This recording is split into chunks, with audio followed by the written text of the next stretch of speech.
স্ত্রীর শ্রাদ্ধ, ভালোবাসার সম্পর্কের করুণ পরিণতি হিঙ্গলগঞ্জে।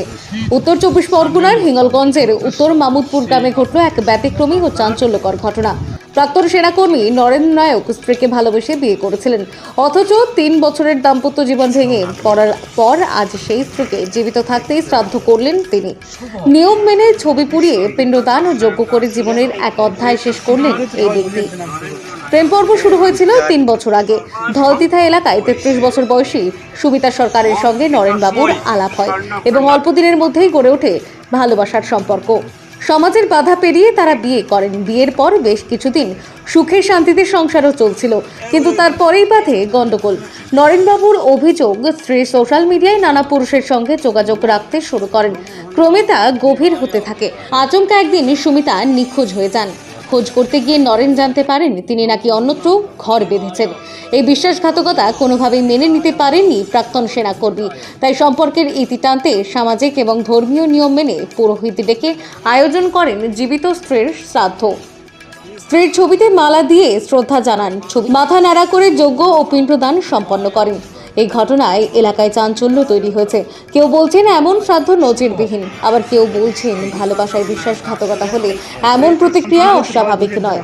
সংসার ভাঙনের এই অদ্ভুত পরিণতি যেন সমাজকে এক নতুন প্রশ্ন ছুড়ে দিল। প্রেমে বিশ্বাস ভঙ্গের মূল্য কি এমনই হবে? এই অ্যাকাউন্টে যথারীতি আমার সঙ্গে কথা বলে, একটা বাচ্চা কাঁদছে। কে গো?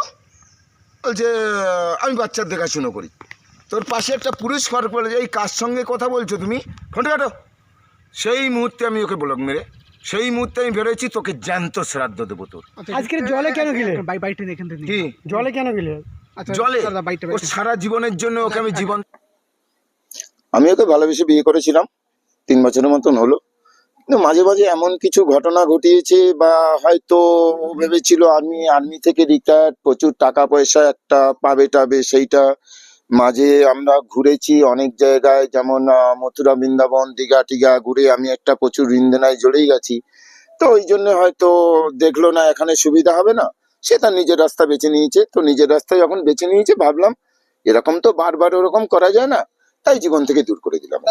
হ্যাঁ, সেই জন্যই কি এটা? সেই জন্য এটা। আর কোথায় গেছে?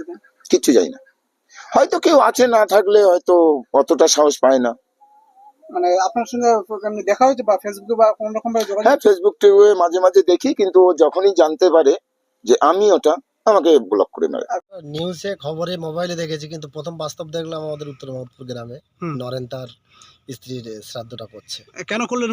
এই ধরনের ঘটনা তো বাড়ছে, এবার কেন বাড়ছে? এটা একদিক দিয়ে আমরা যদি সুস্থ সমাজে দেখি, এগুলো কিন্তু খুব খারাপ জিনিস। কারণ যেহেতু পরকীয়া হচ্ছে, পরকীয়া যদি না হয় এই সুযোগগুলো পায় না। মানে 2 দিন অন্তর একজনকে ভালো, নিজের যে স্ত্রী, আমরা যদি এখন মিডিয়া দেখি, প্রত্যেকদিন এই নিউজগুলো আমরা দেখি, সেটা বাস্তব আমরা এতদিন আমরা খবরে দেখেছি, আমাদের গ্রামে প্রথম আমরা দেখলাম আজকে।